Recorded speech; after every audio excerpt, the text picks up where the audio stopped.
Te reo ererangi o te mānia. This episode was produced in Otatahi by Plains Media, with support from New Zealand On Air. Today, Anna and I are going to talk all about gentle parenting. We're going to talk about what it is, what it isn't, and what it looks like in everyday life. Thanks for joining us for Being Real Parents with me, Anna, and my colleague and buddy, Kate. We work in the parenting space. And it's here where we'll talk about our worlds as parents, the good, the not so good, and the hilarious, and mix this with what we know about behaviour and psychology. Hey, Anna, it's so good to be here with you. I feel like it's been a while. Kia ora. Yeah, I'm at home. and I'm not. Yeah. That's right. Well done, Kate. You're not working from home, and I am, which means, yeah, I do love the option of working at home. It was good. Yes. Apologies for not making it to Otatahi today. No, it's just cool to have this kōrero with you. Either way, so we're talking gentle parenting. We sure are. Would you say you were a gentle parent? Yeah, I would. But what I was reflecting on with this was it's interesting that we need to have a term called gentle parenting to start with. Yeah, as opposed to... Yeah. Yeah. Gosh. What else is it then if we're not gentle? I'm sure somebody's got an answer to that, actually. Yeah. It'd be good to know.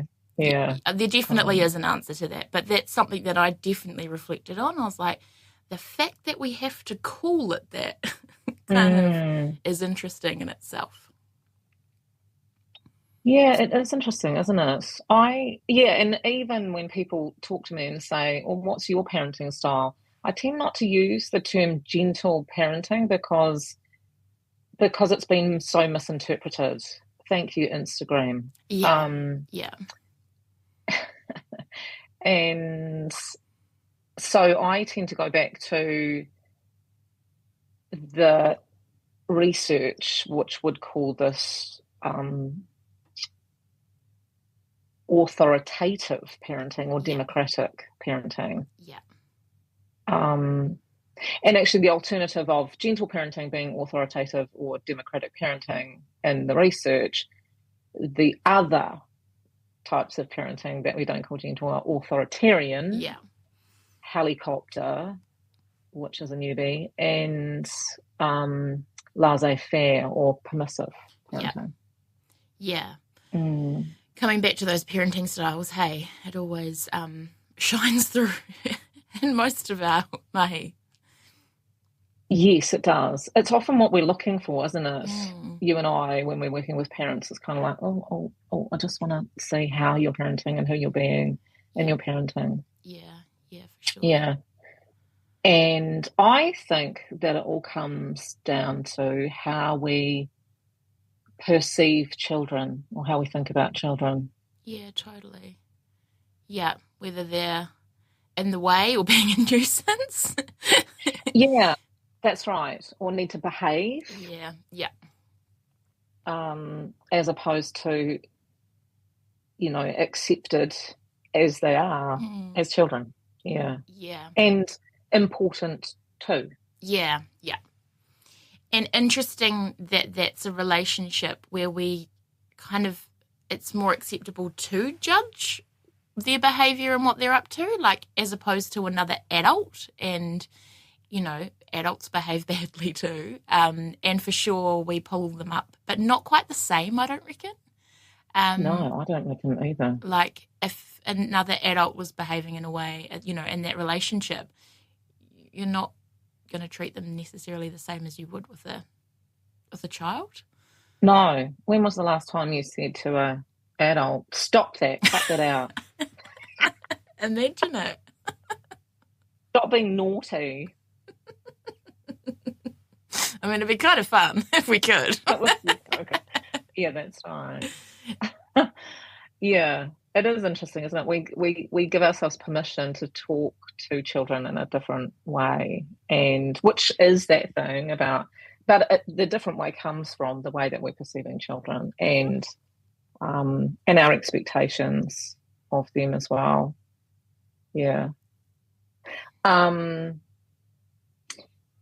It feels like the gentle parenting has come out of nowhere, doesn't it? It feels like it's come out of, Instagram reels and actually, I think the term is a new term, isn't it? Yeah.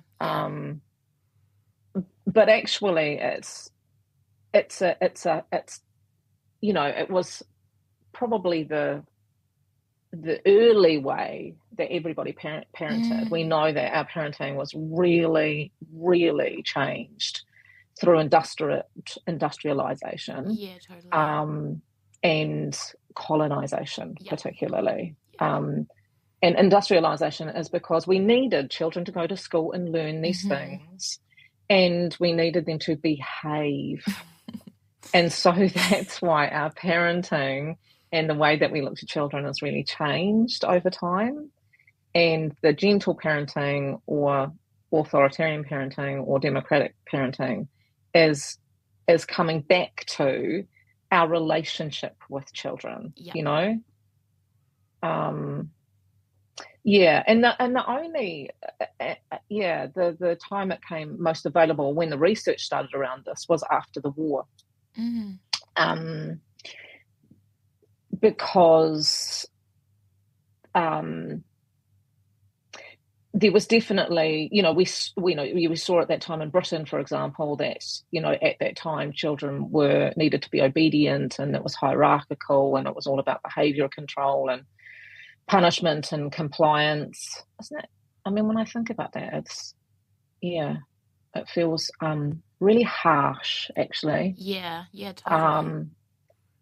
It's that thing of children needed discipline to be good adults, didn't they? To become good adults, and there was no, emotion wasn't tolerated, and the goal was always about behaviour. But it was John Bowlby, who you will have studied at uni, who was a British psychiatrist who started to study children separated after World War II.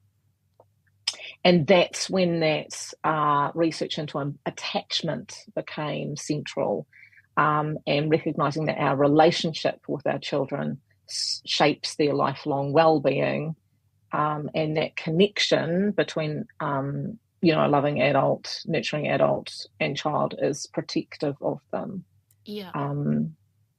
There's this thing, isn't there, that this is all new and we don't, but it's not. It's like it's centuries old, but we stopped for a time because we needed to control children, and we're still stuck in that, even though we have all of this research that says that actually punitive approaches don't support our children's positive outcomes. Yeah, it's interesting when you look at the timeline of that, hey? Yeah, it is, eh? And I mean, it hasn't stopped. I mean, in the 2000s onwards, this is where we saw neuroscience and brain development explode into the research, and recognising that young brains are immature, so they're not at an adult level. So what we're expecting of them isn't consistent with where they're at developmentally. And also recognising that behaviour reflects regulation capacity, nothing else. And that stress, we know now that high amounts of stress negatively affects development. And knowing too that co-regulation, them needing us, that relationship-based, that attachment stuff, supports our children to learn self-regulation as well. Yeah. The benefits of us now knowing about gentle parenting is that we're becoming more aware of our children's emotional needs.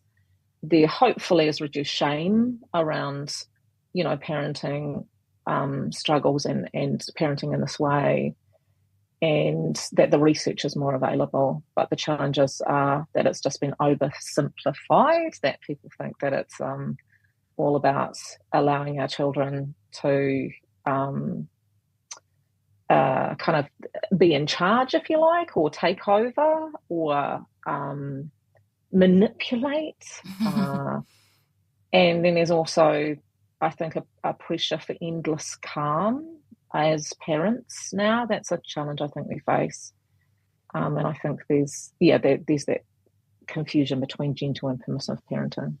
You're listening to Being Real Parents on Plains Media, broadcasting on 96.9 FM, streaming live and available as a podcast on plains.org.nz.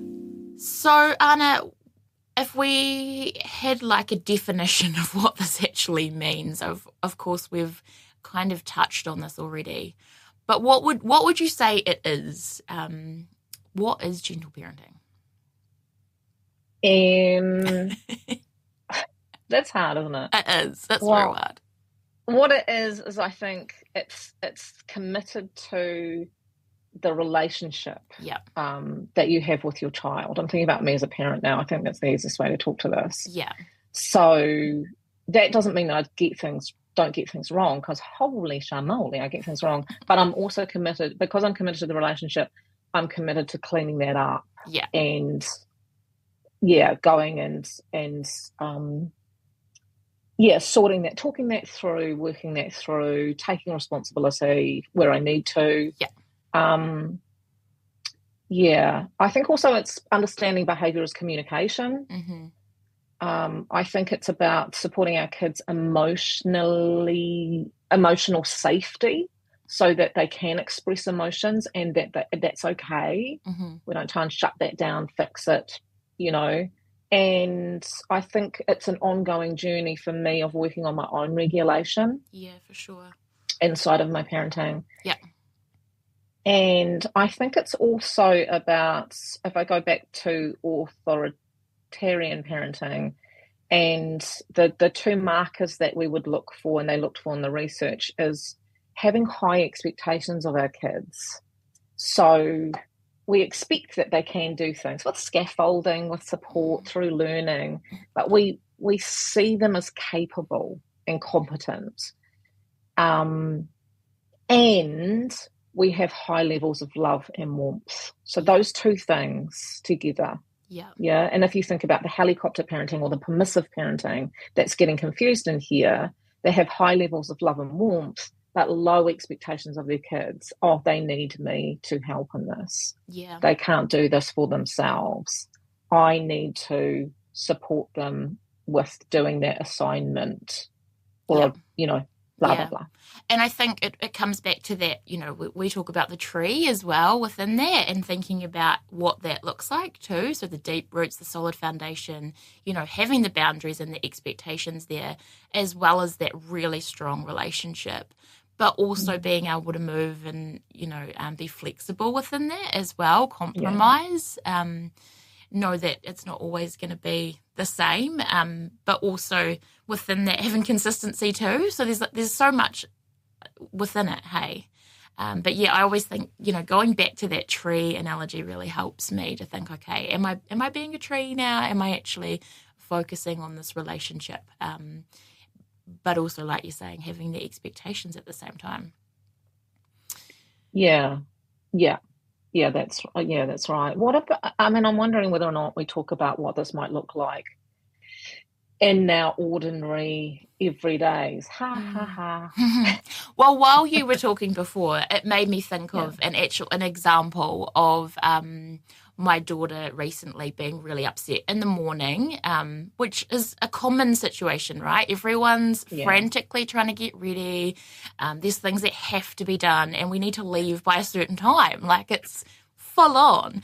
And then something happens that triggers a situation of a big emotion, and you're like, I don't got time for this. But the reality is, if you don't got time for it, then it usually gets bigger. It creates a whole nother situation. And so it just made me think of a situation recently where we just ended up sitting on the kitchen floor and having a cuddle. And actually, in that moment was all that she needed.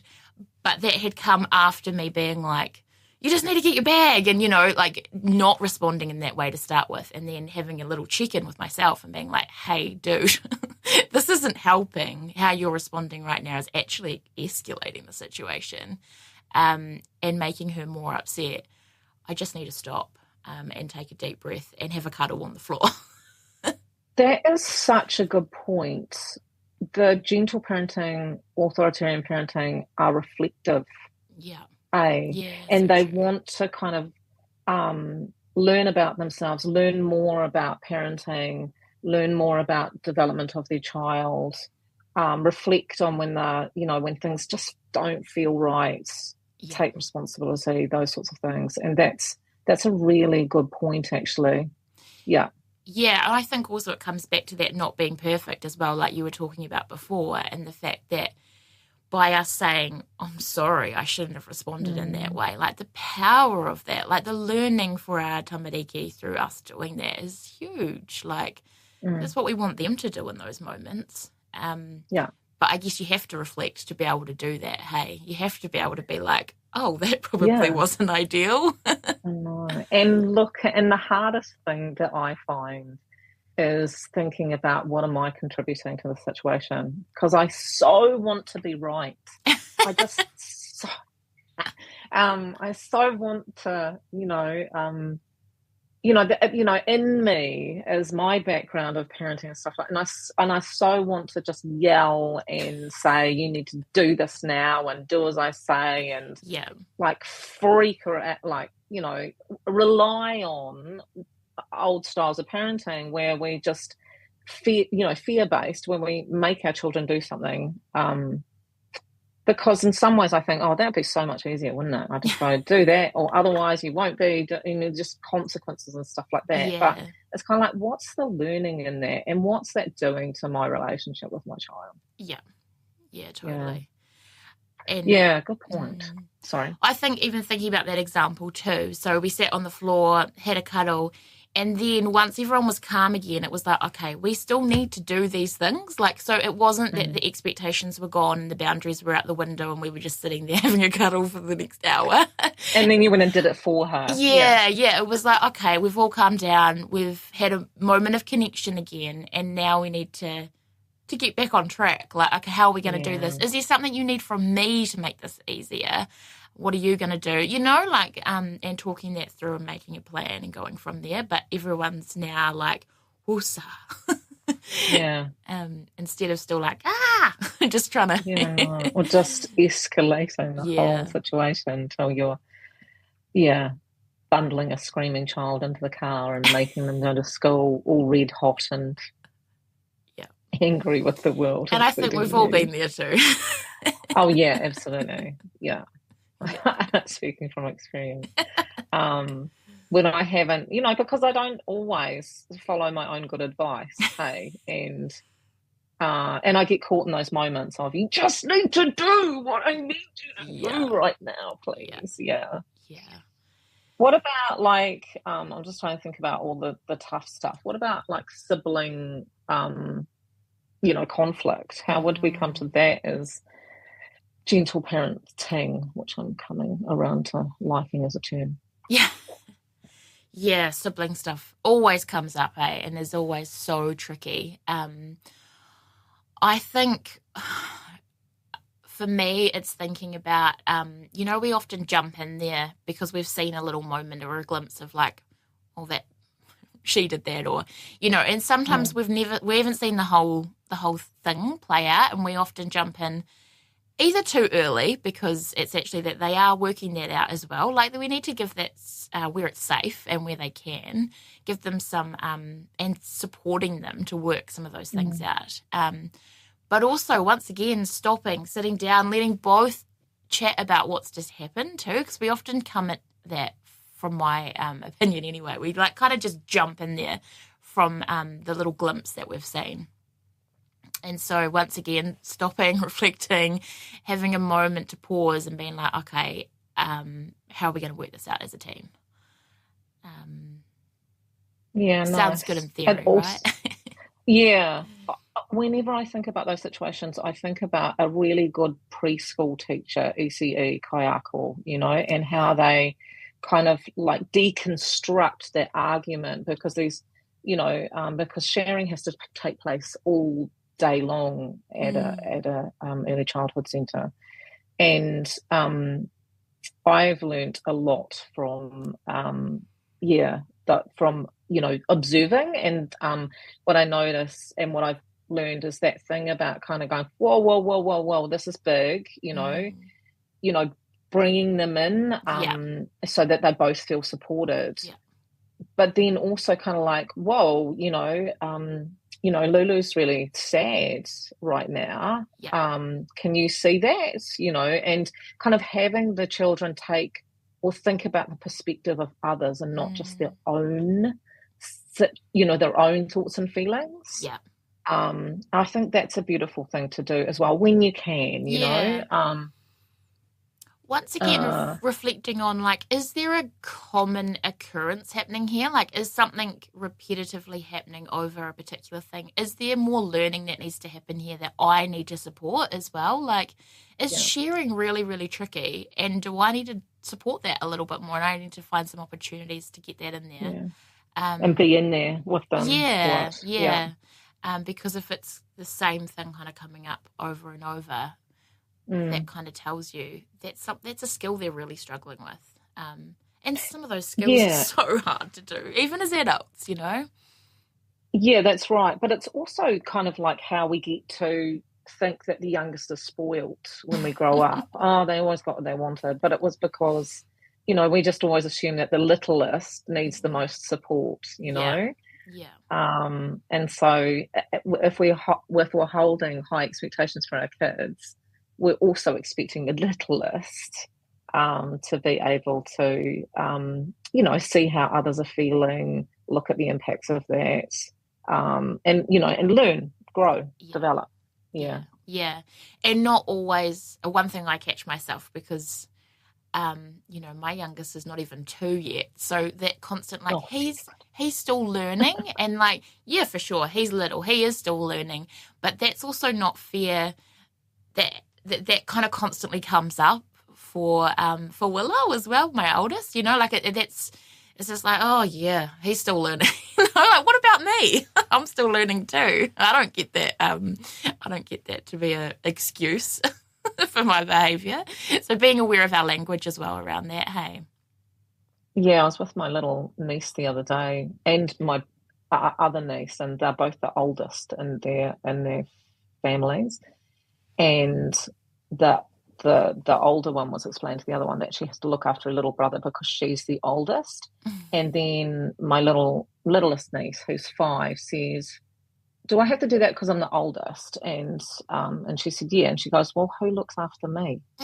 So, valid question. Ooh. Yeah. Nice. Yeah. Good point. Yeah. Good point. We constantly put these little things on our children, hey. Just little comments. It's so true to like just be reflective of our language and how we say things and how that sets up their relationship too. Yeah, absolutely. Yeah. What about when we're tired, losing it, can't cope, manage? What are we doing when we're gentle parenting? I don't know. Yeah, I don't know either. Just eating chips on the couch. Oh, I think in those moments it's kind of dropping some of our own expectations on ourselves, right? Like, I am tired. Being kind. Yeah. Kind to ourselves. Yeah. What do I need right now as well? And does that mean I always go back to sitting on the floor and cuddling, don't I? It's nice. But it's a nice image, isn't it? Yeah. When you're tired and you're just like, oh, okay. Does tea need to be something a little bit simpler tonight? Are we going to have a little bit of extra screen time today? I don't know. Some of those things that we're just like, yep, today's one of those days. And so I'm going to drop some of my own expectations today. Yeah. And sometimes just calling it too. I guess my kids have gotten older. Just let them know that I'm feeling overwhelmed, allowing them to see that, I find things tough sometimes too. Yeah. And to be gentle with each other. I always come back to, Lulu talks about this a lot, that I always come back to we're a team. Yeah, nice. And so, and in that we look after each other, and sometimes I need, to have some time out too. Yeah. Time out in a gentle, positive, beautiful way, not go to your rooms. Yeah. Might be in your room, but, time out as it was intended. Yeah, nice. So for our top tips today, number one, gentle parenting doesn't mean that we're being permissive or that we're being perfect. We are always going to have those moments where we don't get it right, and that is perfectly okay. It's all about coming back to our kids and repairing when we're not perfect, when we don't get it right. Number two is thinking about the fact that we have high levels of love and warmth, but also having high expectations of our kids at the same time. It's always coming back to that relationship and maybe thinking about it as relationship parenting instead of or alongside gentle parenting. And number three is if this is feeling like this is feeling tricky and that you would like to be parenting more in this space, know that we are always here and that you can totally reach out to us. We know that often that's around keeping ourselves regulated, so know that you can reach out to us at Real Parents and we can support you through that. Awesome. Thanks for being with us today. We hope you've learned that while parenting is challenging sometimes, that's totally normal. It's been fun having you with us. Keep being amazing.